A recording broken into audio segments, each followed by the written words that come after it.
TVs at 90% off. Luxury jackets for the price of a sandwich. A week's groceries for under $5. This isn't a holiday sale. This is what collapse looks like when it's dressed in silence. Across China, the discounts are real, and the despair behind them is worse. Empty aisles, lights on, cashiers idle. Not because people are poor, but because they're scared. According to Reuters, in April 2025, China's consumer price index fell for the third consecutive month. Producer prices dropped 2.8% year-over-year. That's not a recovery. That's deflation. Prices are falling, but demand is gone, and confidence evaporated. They know their jobs are next. They know their homes are worth less every week. They know their savings can disappear overnight. The party won't say it, but the people already did. They're done spending, done trusting, done playing along. Now the world's second-largest economy is running a clearance sale. Not to move product, but to cover up a truth no one dares admit. The consumer is gone, and belief left with them.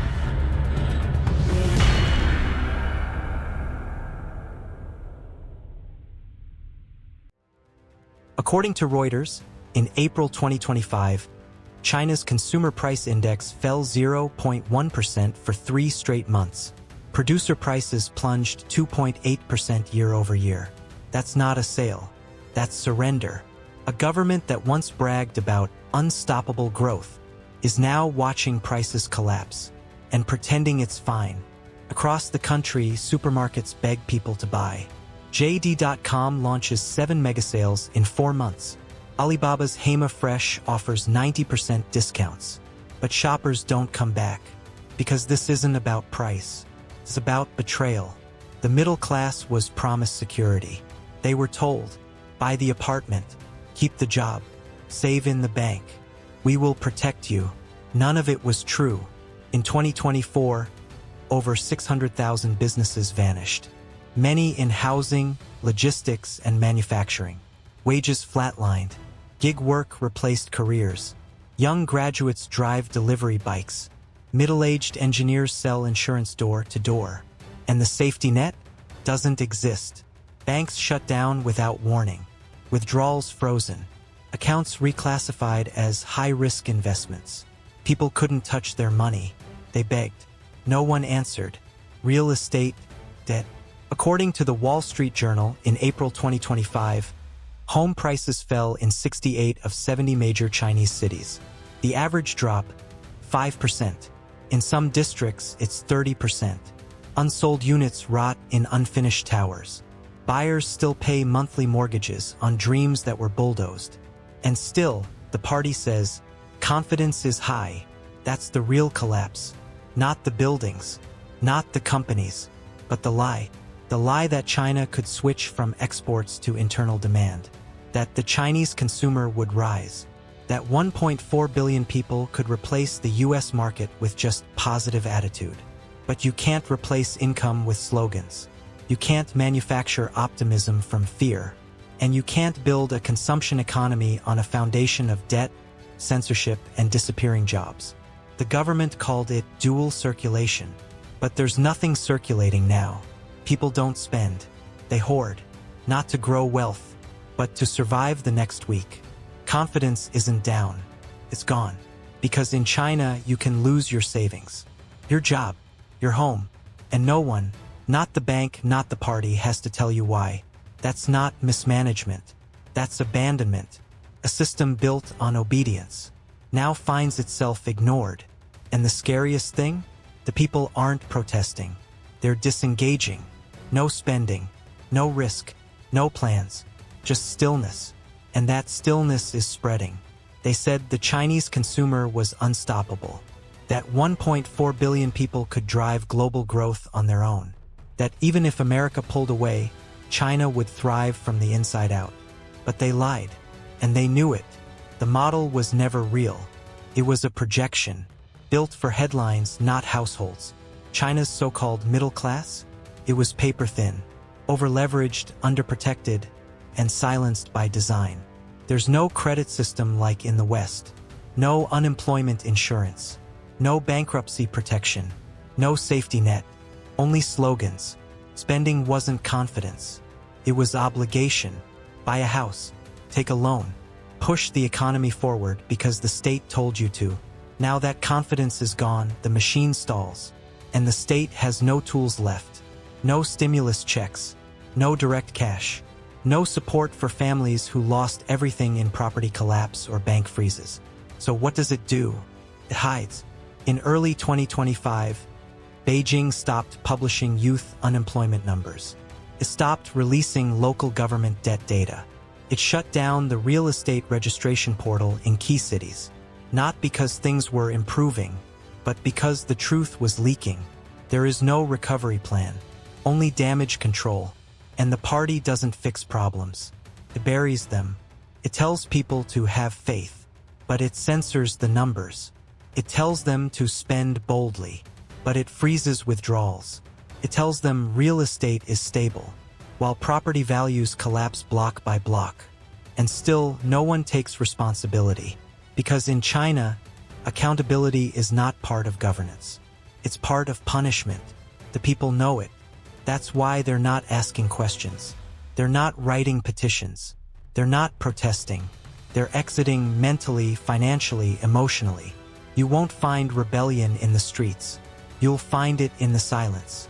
In the man who no longer applies for bank loans. In the woman who postpones every purchase. In the graduate who no longer searches for a job because he knows the numbers are fake. This isn't passive resistance. It's economic quarantine. The system trained them to obey. And now that obedience has turned inward. Don't spend. Don't ask. Don't move.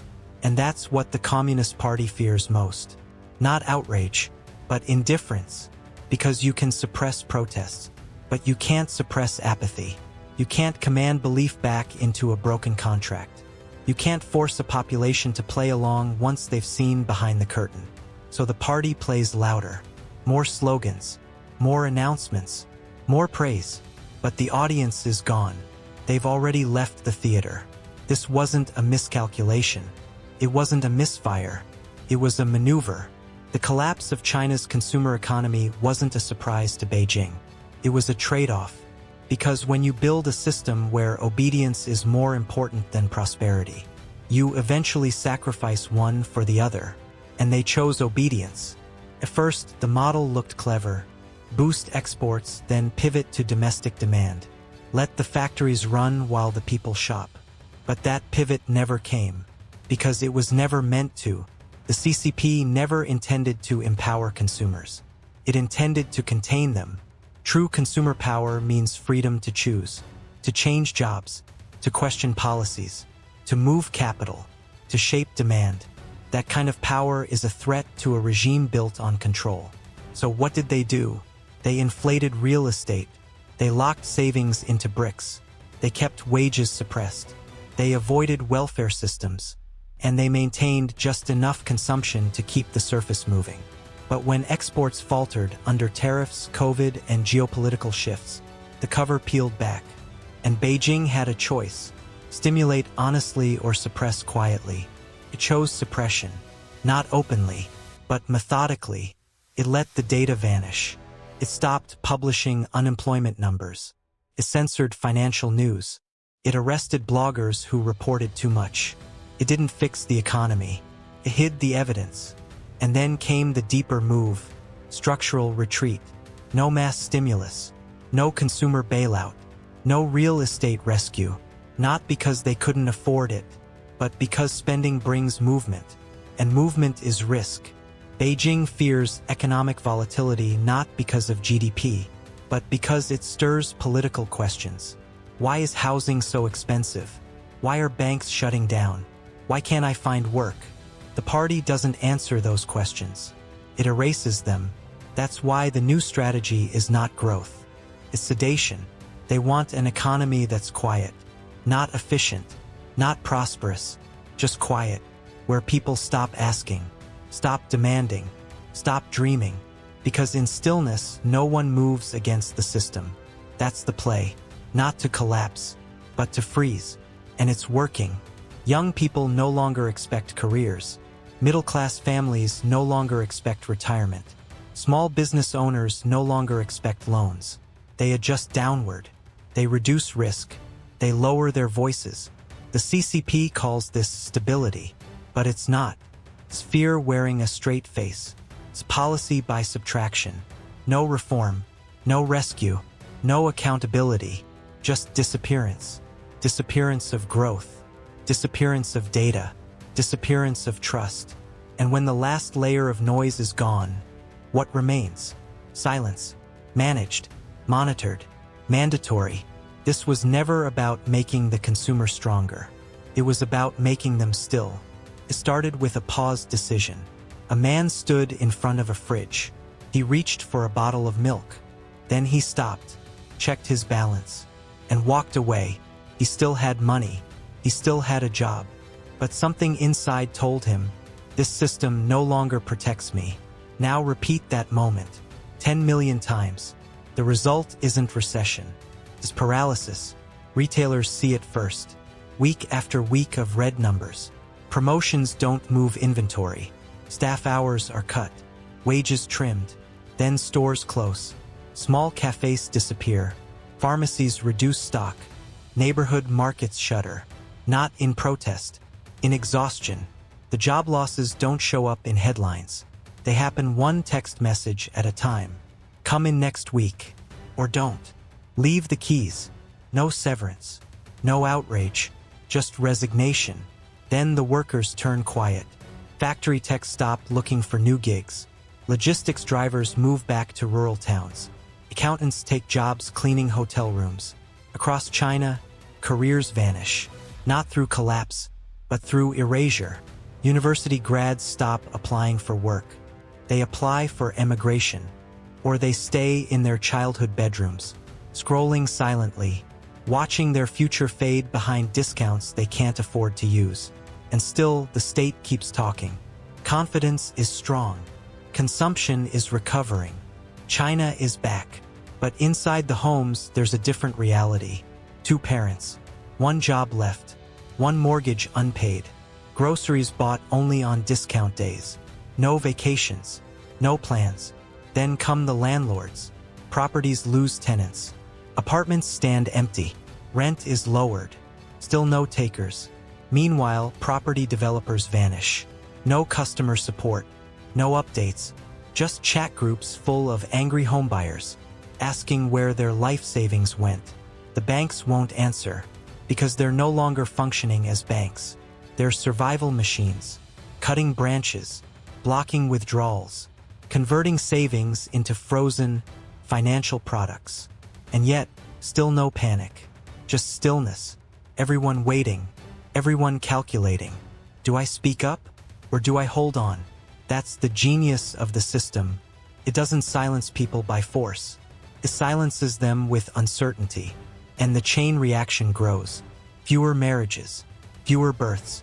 Fewer business licenses. Fewer students entering college. Entire industries freeze, not from bankruptcy, but from the absence of energy. Then it hits the government. Local tax revenue falls. Services are cut. Garbage collection slows. Hospital waiting times rise. Pensions are delayed. Teachers are told to buy their own supplies. And the cycle deepens. Civil servants lose bonuses. Public employees go unpaid. City projects are abandoned midway. A road left unpaved. A clinic without staff. A school without power. And yet, Beijing keeps the headlines glowing. GDP still grows. Unemployment is stable. Everything is under control. But in reality, China's economy isn't functioning. It's pretending. Multinationals pull out. Apple cuts production. Automakers stop investing. Luxury brands reduce inventory. Because the consumer didn't just pause. They disappeared. So supply chains contract. Warehouses pile up. Ports go quiet. Export orders shrink. And no one speaks of it. Why? Because fear has become a feature, not a flaw. People don't challenge the numbers. They stop believing in numbers altogether. They don't question the system. They detach from it. The real domino isn't collapse. It's disengagement. From top to bottom, from street to state, China is unplugging itself, not explosively, but surgically. No revolt, no reform, just a quiet exit. And the most dangerous part? The Communist Party knows, and they let it happen, because as long as the people are still, the system survives, even if it's dying inside. No one declared a collapse, no alarms, no headlines, just one consumer walking away at a time. They said China would replace the West as the world's biggest growth engine. They said the consumer would lead. They said spending was rising. But look closer. The banks stopped lending. The builders stopped building. The buyers stopped showing up. And the state stopped reporting. What do you call it when a system stops functioning, but keeps pretending? When every signal disappears at the same time.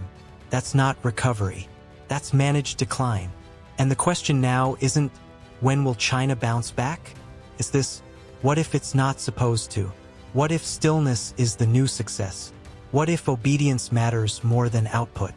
What if the real strategy was to outlast the panic, not fix the engine, because the people didn't riot, they didn't fight, they simply disconnected, quietly, permanently, and maybe that's the future Beijing wants, a population that never moves again.